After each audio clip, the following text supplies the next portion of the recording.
ਪਿਆਰੇ ਵਿਦਿਆਰਥੀਓ, ਸਵਾਗਤ ਹੈ ਤੁਹਾਡਾ ਮੇਰੇ YouTube ਚੈਨਲ ਸਾਹਿਤਿਕ ਜਾਣਕਾਰੀ ਤੇ। ਹੁਣ ਤੱਕ ਆਪਾਂ ਸੂਫੀ ਕਾਵਿ ਦੀਆਂ ਵਿਸ਼ੇਸ਼ਤਾਵਾਂ ਤੇ ਸਿਧਾਂਤ, ਨਿਕਾਸ ਤੇ ਵਿਕਾਸ ਬਾਰੇ ਪੜ੍ਹ ਚੁੱਕੇ ਹਾਂ ਤੇ ਇਸ ਤੋਂ ਬਿਨਾਂ ਬਾਬਾ ਸ਼ੇਖ ਫਰੀਦ ਜੀ ਦੇ ਜੀਵਨ ਸੰਬੰਧੀ ਵਿਚਾਰਧਾਰਾਵਾਂ ਬਾਰੇ ਵੀ ਪੜ੍ਹ ਚੁੱਕੇ ਹਾਂ। ਜੇ ਕਿਸੇ ਨੇ ਉਹ ਵੀਡੀਓ ਨਹੀਂ ਦੇਖੀਆਂ ਤਾਂ ਉਹਨਾਂ ਦਾ ਲਿੰਕ ਮੈਂ ਡਿਸਕ੍ਰਿਪਸ਼ਨ ਵਿੱਚ ਪਾ ਦੇਵਾਂਗੀ, ਦੇਖ ਲੈਣੀਆਂ। ਤੇ ਅੱਜ ਆਪਾਂ ਪੜਾਂਗੇ ਸ਼ਾਹ ਹੁਸੈਨ ਜੀ ਬਾਰੇ। ਤੇ ਚਲੋ ਸ਼ੁਰੂ ਕਰਦੇ ਹਾਂ।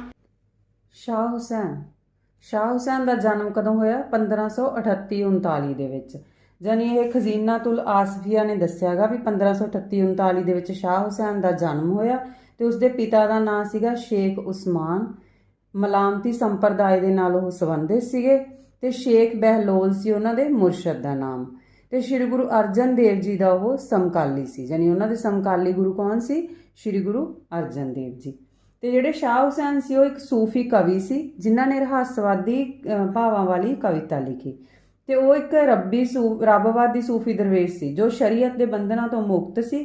ਤੇ ਉਹ ਕਹਿੰਦੇ ਸੀ ਕਿ ਰੱਬ ਲੋਕਾਂ ਦੇ ਮਨਾਂ ਦੇ ਅੰਦਰ ਵਸਦਾ ਤੇ ਰੱਬ ਨੂੰ ਪਾਉਣ ਲਈ ਮਨੁੱਖ ਨੂੰ ਆਪਣਾ ਹੀ ਮਨ ਟਟੋਲਣ ਦੀ ਲੋੜ ਹੈ, ਯਾਨੀ ਆਪਦੇ ਮਨ ਦੇ ਵਿੱਚ ਦੇਖਣ ਦੀ ਲੋੜ ਹੈ।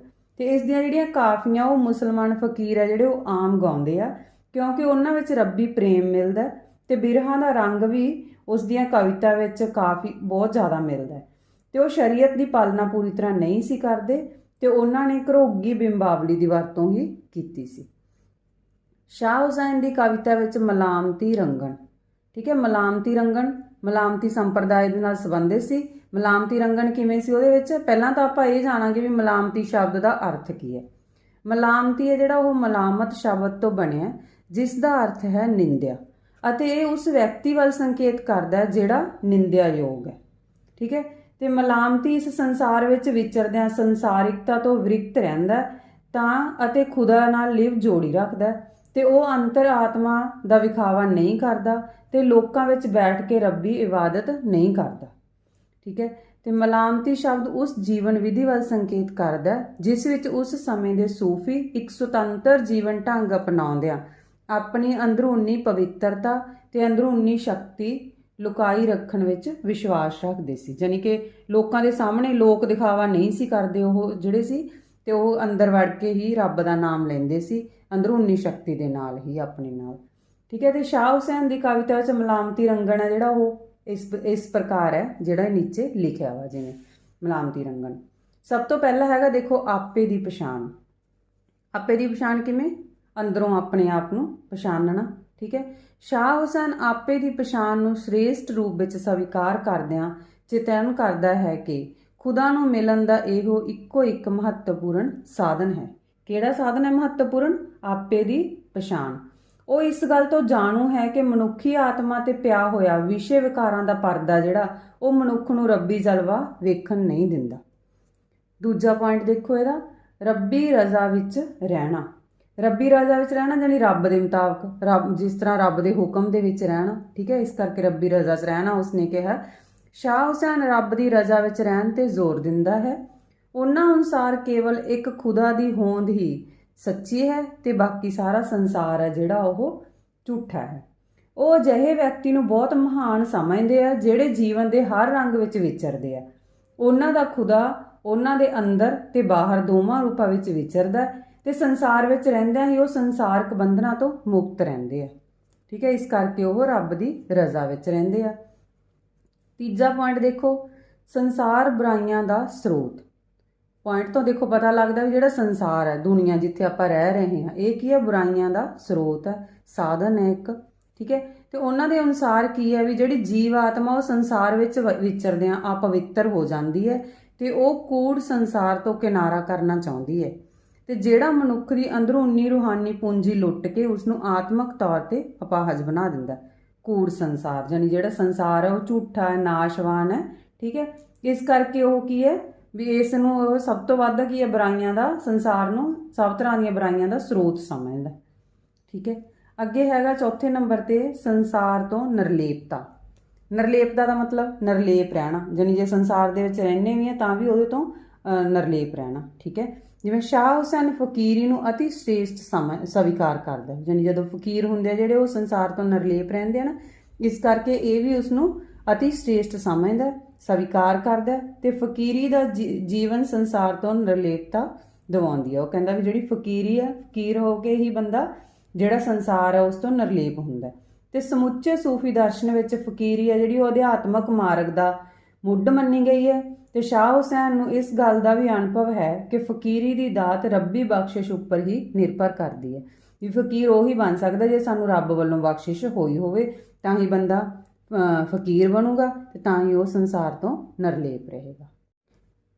ਅਗਲਾ ਪੁਆਇੰਟ ਆ ਗਿਆ ਸਾਡਾ, ਦੇਖੋ ਸ਼ਾਹ ਹੁਸੈਨ ਦੀ ਕਵਿਤਾ ਵਿੱਚ ਸ਼ਰੀਅਤ ਕੀ ਹੈ। ਸ਼ਾਹ ਹੁਸੈਨ ਦੀ ਕਵਿਤਾ ਦੇ ਵਿੱਚ ਜਿਹੜੇ ਮੁਸਲਿਮ ਲੋਕ ਹੈ ਉਹ ਸ਼ਰੀਅਤ ਨੂੰ ਦੈਵੀ ਕਾਨੂੰਨ ਮੰਨਦੇ ਆ।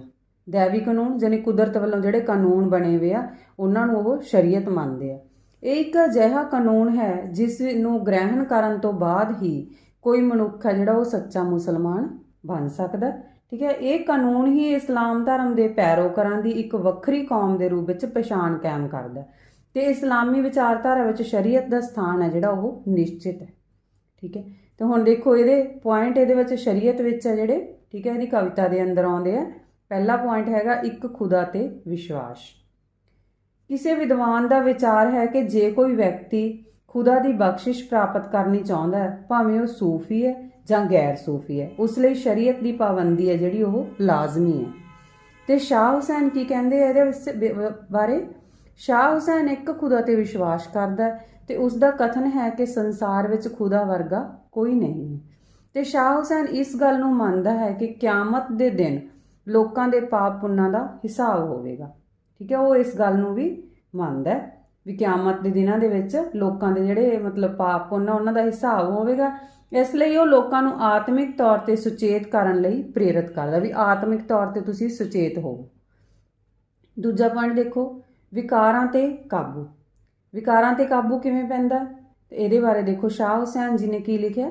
ਸ਼ਾਹ ਹੁਸੈਨ ਇਹ ਮੰਨਦਾ ਹੈ ਕਿ ਕਾਮ, ਕ੍ਰੋਧ, ਲੋਭ, ਮੋਹ ਤੇ ਹੰਕਾਰ ਵਿਕਾਰ ਹੈ ਨਾ, ਇਹ ਪੰਜ। ਠੀਕ ਹੈ, ਹੰਕਾਰ ਮਨੁੱਖ ਨੂੰ ਭਟਕਾਉਂਦੇ ਹਨ ਤੇ ਪਰਮਾਤਮਾ ਨੂੰ ਖੁਸ਼ ਕਰਨ ਲਈ ਇਹਨਾਂ ਵਿਕਾਰਾਂ ਉੱਤੇ ਕਾਬੂ ਪਾਉਣਾ ਜਿਹੜਾ ਉਹ ਲਾਜ਼ਮੀ ਹੈ। ਤੇ ਉਹ ਇਸ ਸੰਸਾਰ ਨੂੰ ਕੁਕਰਮਾਂ ਤੇ ਕੁਰੀਤੀਆਂ ਦਾ ਸ਼ਿਕਾਰ ਮੰਨਦਾ ਤੇ ਉਹ ਚੰਗੇ ਅਮਲਾਂ ਤੇ ਜ਼ੋਰ ਦਿੰਦਾ ਕਿਉਂਕਿ ਆਉਣ ਵਾਲਾ ਜੀਵਨ ਇਸ ਉੱਪਰ ਹੀ ਨਿਰਧਾਰਿਤ ਹੈ। ਸੂਫੀ ਵਿਚਾਰਧਾਰਾ ਵਿੱਚ ਫਕੀਰੀ ਦਾ ਸੰਕਲਪ ਮੂਲ ਰੂਪ ਵਿੱਚ ਸੰਸਾਰ ਤੋਂ ਨਿਰਲੇਪਤਾ ਦਾ ਸੂਚਕ ਹੈ। ਇਸ ਕਰਕੇ ਸ਼ਾਹ ਹੁਸੈਨ ਵੀ ਇਸ ਗੱਲ ਨੂੰ ਮੰਨਦਾ ਕਿ ਫਕੀਰੀ ਤੇ ਜ਼ੋਰ ਦਿੰਦਾ।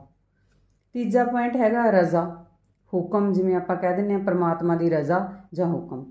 ਰਜ਼ਾ ਤੋਂ ਭਾਵ ਹੈ ਕਿ ਰੱਬੀ ਆਦੇਸ਼ ਨਾਲ ਸਹਿਮਤੀ ਪ੍ਰਗਟਾਉਂਦਿਆਂ ਇਹ ਜੀਵਨ ਬਤੀਤ ਕਰਨਾ। ਦੇਖੋ ਇੱਕ ਛੋਟੀ ਜਿਹੀ ਲਾਈਨ ਦੇ ਵਿੱਚ ਕਿੱਡੀ ਵੱਡੀ ਗੱਲ ਲਿਖੀ ਹੈ। ਰੱਬੀ ਆਦੇਸ਼ ਵੀ ਜਿੱਥੇ ਰੱਬ ਰੱਖਦਾ ਉੱਥੇ ਰੱਖੋ, ਉਹਦੇ ਨਾਲ ਸਹਿਮਤ ਰਹੋ। ਠੀਕ ਹੈ, ਇਸੇ ਤਰ੍ਹਾਂ ਹੀ ਜੀਵਨ ਬਤੀਤ ਕਰੋ। ਤੇ ਇਹਦੇ ਵਿੱਚ ਕੀ ਹੈ, ਇਹਨੂੰ ਕਿ ਬਹੁਤ ਮਨੁੱਖੀ ਆਤਮਾ ਦੀ ਉੱਚਤਾ ਦੇ ਸੰਕਲਪ ਦੇ ਰੂਪ ਵਿੱਚ ਇਹਨੂੰ ਸਵੀਕਾਰ ਕੀਤਾ ਗਿਆ। ਤੇ ਸ਼ਾਹ ਹੁਸੈਨ ਦਾ ਰੱਬ ਦੀ ਰਜ਼ਾ ਵਿੱਚ ਪੂਰਾ ਵਿਸ਼ਵਾਸ ਹੈ ਤੇ ਉਹ ਰੱਬ ਦੀ ਰਜ਼ਾ ਵਿੱਚ ਜੀਵਨ ਬਤੀਤ ਕਰਨ ਦਾ ਸਮਰਥਨ ਕਰਦਾ। ਚੌਥਾ ਪੁਆਇੰਟ ਸਾਡਾ ਆ ਗਿਆ ਦੇਖੋ ਇਬਾਦਤ। ਇਬਾਦਤ ਹੁੰਦੀ ਹੈ ਨਮਾਜ਼। ਨਮਾਜ਼ ਨੂੰ ਵੀ ਕਿਹਾ ਜਾਂਦਾ ਇਬਾਦਤ, ਵੀ ਰੱਬ ਦਾ ਨਾਮ ਲੈਣਾ, ਨਮਾਜ਼ ਪੜ੍ਹਨੀ ਜਾਂ ਪ੍ਰਮਾਤਮਾ ਦੀ ਇਬਾਦਤ ਕਰਨੀ। ਠੀਕ ਹੈ, ਸੂਫੀ ਮੱਤ ਵਿੱਚ ਜਿਹੜਾ ਇਬਾਦਤ ਦਾ ਬਹੁਤ ਹੀ ਮਹੱਤਵਪੂਰਨ ਸਥਾਨ ਹੈ। ਇਹ ਮਨੁੱਖ ਨੂੰ ਸਾਰੀਆਂ ਸ਼ਕਤੀਆਂ ਇੱਕ ਕੇਂਦਰ ਉੱਪਰ ਕੇਂਦਰਿਤ ਕਰਨ ਲਈ ਸਹਾਇਤਾ ਕਰਦੀ ਹੈ। ਇੱਕ ਸੂਫੀ ਇਬਾਦਤ ਦੁਆਰਾ ਹੀ ਖੁਦਾ ਦੀ ਅਸੀਮ ਸ਼ਕਤੀ ਦਾ ਅਨੁਭਵ ਕਰਦਾ ਤੇ ਸ਼ਾਹ ਹੁਸੈਨ ਨੇ ਵੀ ਇਸ ਦ੍ਰਿਸ਼ਟੀਕੋਣ ਅਨੁਸਾਰ ਉਹਨੇ ਇਬਾਦਤ ਨੂੰ ਆਪਣੀਆਂ ਕਾਫੀਆਂ ਵਿੱਚ ਵੀ ਪ੍ਰਗਟਾਇਆ ਤੇ ਉਸਨੇ ਇਬਾਦਤ ਦਾ ਰੂਪ ਪੇਸ਼ ਕੀਤਾ ਕਿ ਕਿਹਾ ਕਿ ਉਹ ਫਰੀਦ ਜੀ ਦੇ ਵਿਚਾਰ ਤੋਂ ਵੀ ਕਾਫੀ ਵੱਖਰਾ ਜਿਹੜਾ ਉਹਨੇ ਰੂਪ ਪੇਸ਼ ਕੀਤਾ। ਠੀਕ ਹੈ, ਸ਼ਾਹ ਹੁਸੈਨ ਕਹਿੰਦਾ ਹੈ ਕਿ ਇੱਕ ਸਾਲਿਕ ਲਈ ਇਬਾਦਤ ਦੇ ਕੇਵਲ 5 ਨਿਸ਼ਚਿਤ ਸਮੇਂ ਹੀ ਕਾਫੀ ਨਹੀਂ ਹਨ। ਜਿਵੇਂ 5 ਵਾਰ ਕਹਿੰਦੇ ਆ ਨਾ ਵੀ ਨਮਾਜ਼ ਕੀਤੀ ਜਾਂਦੀ ਹੈ, ਤੇ ਉਹ ਕਹਿੰਦਾ ਵੀ ਇਹ 5 ਸਮੇਂ ਹੀ ਨਿਸ਼ਚਿਤ ਨਹੀਂ ਹਨ, ਬਲਕਿ ਉਸਨੂੰ ਸਵਾਸ ਦਾ ਖੁਦਾ ਦਾ ਸਿਮਰਨ ਕਰਨਾ ਚਾਹੀਦਾ। ਜਿਵੇਂ ਉਸਨੇ ਕਿਹਾਗਾ, ਕਹੇ ਹੁਸੈਨ ਫਕੀਰ ਸਾਈਂ ਦਾ ਹਰਦਮ ਨਾਮ ਸਮਾਲ, ਵੀ ਹਰਦਮ ਯਾਨੀ ਸਵਾਸ ਹਰ ਜਿੰਨੇ ਵੀ ਸਾਹ ਸਾਡੇ ਨਿਕਲਦੇ ਆ ਉਸ ਦੇ ਨਾਲ ਪਰਮਾਤਮਾ ਦਾ ਨਾਮ ਹੀ ਲੈਣਾ ਚਾਹੀਦਾ। ਸ਼ਾਹ ਹੁਸੈਨ ਦਾ ਰਹੱਸਵਾਦੀ ਅਨੁਭਵ। ਵੀ ਰਹੱਸਵਾਦ ਦੇ ਪ੍ਰਤੀ ਉਸ ਦਾ ਕੀ ਅਨੁਭਵ ਹੈ ਉਹਦੇ ਬਾਰੇ ਥੋੜ੍ਹੇ ਜਿਹੇ ਪੁਆਇੰਟ ਇੱਥੇ ਲਿਖੇ ਹੋਏ ਆ। ਦੇਖੋ ਪਹਿਲਾ ਪੁਆਇੰਟ, ਰਹੱਸਵਾਦ ਤੋਂ ਭਾਵ ਯਾਨੀ ਰਹੱਸਵਾਦ ਅੰਦਰ ਪਰਮਾਤਮਾ ਦੀ ਖੋਜ ਤੇ ਉਸ ਦੀ ਪ੍ਰਾਪਤੀ ਕਰਨਾ ਸ਼ਾਮਿਲ ਹੁੰਦਾ ਹੈ ਤੇ ਰਹੱਸਵਾਦੀ ਕਵੀ ਅੰਦਰੋਂ ਪੂਰੀ ਤਰ੍ਹਾਂ ਪਰਮਾਤਮਾ ਨਾਲ ਜੁੜਿਆ ਹੁੰਦਾ ਹੈ ਤੇ ਉਹ ਅਹਿਸਾਸ ਦੇ ਧਰਾਤਲ ਤੇ ਪਰਮਾਤਮਾ ਨਾਲ ਇੱਕਮਿਕ ਹੁੰਦਾ ਹੈ। ठीक है। तो दूजा पॉइंट देखो, शाह हुसैन का रहस्यवाद। शाह हुसैन का रहस्यवाद की है, देखो शाह हुसैन मुख तौर पर एक रहस्यवादी कवि है ਤੇ ਉਹਨਾਂ ਨੇ ਆਪਣੀਆਂ ਬਹੁਤ ਸਾਰੀਆਂ ਕਾਫੀਆਂ ਵਿੱਚ ਆਤਮਾ, ਪਰਮਾਤਮਾ, ਜੀਵ ਜਗਤ ਆਦਿ ਦੇ ਰਿਸ਼ਤੇ ਨੂੰ ਰਹੱਸਮਈ ਢੰਗ ਨਾਲ ਤੇ ਚਿੰਨ੍ਹਾਂ ਦੀ ਸਹਾਇਤਾ ਨਾਲ ਪ੍ਰਗਟਾਇਆ ਹੈ। ਠੀਕ ਹੈ, ਚਿੰਨ੍ਹਾਂ ਦੀ ਸਹਾਇਤਾ ਨਾਲ, ਦੇਖੋ ਪ੍ਰਤੀਕਾਂ ਬਾਰੇ ਆਪਾਂ ਪੜ੍ਹਿਆ ਨਾ, ਚਿੰਨ੍ਹਾਂ ਬਾਰੇ, ਉਹਨਾਂ ਦੀ ਸਹਾਇਤਾ ਦੇ ਨਾਲ ਕੀ ਹੈ, ਰਹੱਸਮਈ ਜਿਹੜੀ ਢੰਗ ਹੈ ਉਹ ਦੱਸਿਆ, ਰਿਸ਼ਤੇ ਨੂੰ ਦੱਸਿਆ ਉਹਦੇ ਵਿੱਚ। ਠੀਕ ਹੈ, ਆਤਮਾ ਪਰਮਾਤਮਾ ਦਾ, ਜੀਵ ਦਾ, ਜਗਤ ਦਾ। ਤੀਜਾ ਪੁਆਇੰਟ ਦੇਖੋ ਸਾਡਾ, ਰੱਬ ਵਿੱਚ ਵਿਸ਼ਵਾਸ। ਰੱਬ ਵਿੱਚ ਵਿਸ਼ਵਾਸ ਕੀ ਹੈ, ਸੂਫੀ ਰਹੱਸਵਾਦ ਦੀ ਸਭ ਤੋਂ ਪਹਿਲੀ ਸ਼ਰਤ ਇਹ ਹੈ ਕਿ ਰੱਬ ਵਿੱਚ ਵਿਸ਼ਵਾਸ ਤੇ ਉਸ ਦੇ ਮਿਲਣ ਦੀ ਇੱਛਾ ਹੋਣੀ ਚਾਹੀਦੀ ਹੈ। ਠੀਕ ਹੈ, ਇਹਦਾ ਕੀ ਹੈ, ਇਹਦੀ ਸਭ ਤੋਂ ਪਹਿਲੀ ਸ਼ਰਤ ਹੈ। ਤੇ ਜੇ ਸੂਫੀ ਸਾਧਕ ਵਿੱਚ ਇਹ ਗੱਲਾਂ ਨਾ ਹੋਣ ਤਾਂ ਉਹ ਰਹੱਸਵਾਦੀ ਬਣ ਹੀ ਨਹੀਂ ਸਕਦਾ। ਠੀਕ ਹੈ, ਇਸ ਕਰਕੇ ਫਿਰ ਸ਼ਾਹ ਹੁਸੈਨ ਕੀ ਕਹਿੰਦੇ ਇਹਦੇ ਬਾਰੇ, ਸ਼ਾਹ ਹੁਸੈਨ ਆਖਦਾ ਹੈ ਕਿ ਉਸ ਦਾ ਰੱਬ ਉਸ ਦੇ ਅੰਦਰ ਵਸਦਾ ਹੈ ਤੇ ਜਿੱਥੇ ਉਹ ਵਸਦਾ ਹੈ ਉੱਥੇ ਹੋਰ ਕੋਈ, ਕਿਸੇ ਦੇ ਲਈ ਕੋਈ ਥਾਂ ਨਹੀਂ। ਠੀਕ ਹੈ, ਵੀ ਜਿੱਥੇ ਰੱਬ ਵਸਦਾ ਉੱਥੇ ਕੋਈ ਹੋਰ ਨਹੀਂ ਵਸ ਸਕਦਾ, ਕਿਸੇ ਵਾਸਤੇ ਕੋਈ ਥਾਂ ਨਹੀਂ ਹੈਗੀ ਉਹਦੇ ਅੰਦਰ। ਚੌਥਾ ਪੁਆਇੰਟ ਦੇਖੋ, ਰੱਬ ਦਾ ਸਰੂਪ। ਰੱਬ ਦਾ ਸਰੂਪ ਕਿਹੋ ਜਿਹਾ ਹੈ, ਇਸ ਦਾ ਉੱਤਰ ਦਿੰਦਿਆਂ ਹੋਇਆਂ ਸ਼ਾਹ ਹੁਸੈਨ ਨੇ ਕਿਹਾ ਵੀ ਉਸ ਦਾ ਪ੍ਰੀਤਮ ਬਹੁਤ ਸੋਹਣਾ ਤੇ ਚੰਗਾ ਹੈ। ਜਿਵੇਂ ਪਹਿਲੀ ਵੀਡੀਓ ਦੇ ਵਿੱਚ ਦੱਸਿਆ ਸੀ ਨਾ ਵੀ ਬਾਬਾ ਫਰੀਦ ਜੀ ਨੇ ਕੀ ਕਿਹਾ ਰੱਬ ਬਾਰੇ, ਵੀ ਉਹਨਾਂ ਨੇ ਕਿਹਾ ਵੀ ਰੱਬ ਦਾ ਸਵਾਦ ਆ ਜਿਹੜਾ ਉਹ ਇੰਨਾ ਮਿੱਠਾ ਹੈ, ਸ਼ੱਕਰ ਨਾਲੋਂ, ਖੰਡ ਨਾਲੋਂ, ਦੁੱਧ ਨਾਲੋਂ ਵੀ ਮਿੱਠਾ ਹੈ। ਤੇ ਇਸ ਕਰਕੇ ਸ਼ਾਹ ਹੁਸੈਨ ਜੀ ਨੇ ਕੀ ਕਿਹਾ ਵੀ ਜਿਹੜਾ ਪ੍ਰੀਤਮ ਜਾਨੀ ਪਰਮਾਤਮਾ ਦਾ ਜਿਹੜਾ ਮਤਲਬ ਰੂਪ ਹੈ ਉਹ ਬਹੁਤ ਹੀ ਸੋਹਣਾ ਅਤੇ ਚੰਗਾ ਹੈ। ਇਸ ਤੋਂ ਬਿਨਾਂ ਪੰਜਵਾਂ ਪੁਆਇੰਟ ਆ ਗਿਆ ਇਸ਼ਕ।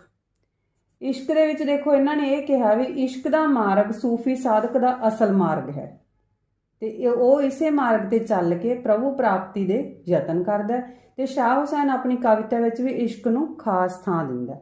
ਠੀਕ ਹੈ, ਤੇ ਉਹਨੇ ਕਿਹਾਗਾ ਵੀ ਉਸ ਦੇ ਅੰਦਰ ਆ ਜਿਹੜਾ ਉਹ ਰੱਬੀ ਇਸ਼ਕ ਹੈ ਤੇ ਉਹ ਇਸ ਦੇ ਇਸ਼ਕ ਦੇ ਮਾਰਗ ਤੇ ਚੱਲਣਾ ਚਾਹੁੰਦਾ ਹੈ। ਇਸ ਲਈ ਉਹ ਕਾਜ਼ੀ ਨੂੰ ਸੰਕੇਤ ਕਰਦਾ ਹੈ ਕਿ ਉਹ ਕਰਮ ਕਾਂਡ ਤੋਂ ਬਹੁਤ ਅੱਗੇ ਨਿਕਲ ਗਿਆ, ਯਾਨੀ ਕਰਮ ਕਾਂਡਾਂ ਦੇ ਉੱਤੇ ਉਹਨੂੰ ਕੋਈ ਵਿਸ਼ਵਾਸ ਨਹੀਂ ਹੈਗਾ ਤੇ ਹੁਣ ਉਸ ਨੂੰ ਇਹਨਾਂ ਚੀਜ਼ਾਂ ਦੀ ਲੋੜ ਨਹੀਂ, ਪਰ ਉਸ ਦੀ ਦ੍ਰਿਸ਼ਟੀ ਵਿੱਚ ਇਸ਼ਕ ਦਾ ਮਾਰਗ ਹੈ ਜਿਹੜਾ ਉਹ ਔਖਾ ਵੀ ਬਹੁਤ ਹੈ, ਬਹੁਤ ਔਖਾ ਰਸਤਾ ਹੈ ਇਸ਼ਕ ਦਾ। ਛੇਵਾਂ ਪੁਆਇੰਟ ਹੈ ਸਾਡਾ, ਮਿਲਾਪ ਦੀ ਅਵਸਥਾ। ਸ਼ਾਹ ਹੁਸੈਨ ਦੇ ਰਹੱਸਵਾਦੀ ਹੋਣ ਦਾ ਪਤਾ ਉਸ ਦੀ ਫਨਾ ਤੇ ਬਕਾ ਦੀ ਅਵਸਥਾ ਤੋਂ ਵੀ ਲੱਗਦਾ। ਇਸ ਤੋਂ ਪਤਾ ਲੱਗਦਾ ਕਿ ਉਹ ਪਰਮਾਤਮਾ ਨਾਲ ਅਭੇਦ ਹੋ ਚੁੱਕਾ ਸੀ। ਸ਼ਾਹ ਹੁਸੈਨ ਆਖਦਾ ਹੈ ਕਿ ਮਾਹੀ ਮਾਹੀ ਕੂਕਦੀ ਮੈਂ ਆਪੇ ਰਾਂਝਣ ਹੋਈ, ਰਾਂਝਣ ਰਾਂਝਣ ਮੈਨੂੰ ਸਭ ਕੋਈ ਆਖੇ, ਹੀਰ ਨਾ ਆਖੇ ਕੋਈ। ਇਹ ਸੀਗਾ ਉਹਨਾਂ ਦਾ ਰਹੱਸਵਾਦੀ ਅਨੁਭਵ। ਤੇ ਜੇ ਵੀਡੀਓ ਪਸੰਦ ਆਈ ਹੋਵੇ ਤਾਂ ਲਾਈਕ ਤੇ ਕਮੈਂਟ ਕਰਕੇ ਜ਼ਰੂਰ ਦੱਸਣਾ ਤੇ ਜੇ ਮੇਰੇ ਚੈਨਲ ਤੇ ਪਹਿਲੀ ਵਾਰ ਆਏ ਹੋ ਤਾਂ ਚੈਨਲ ਨੂੰ ਸਬਸਕ੍ਰਾਈਬ ਕਰੋ ਤੇ ਬੈਲ ਆਈਕਨ ਦਬਾਓ ਤਾਂ ਕਿ ਹਰ ਵੀਡੀਓ ਦਾ ਕੰਟੈਂਟ ਹੈ ਜਿਹੜਾ ਤੁਹਾਡੇ ਕੋਲ ਸਭ ਤੋਂ ਪਹਿਲਾਂ ਪਹੁੰਚ ਸਕੇ।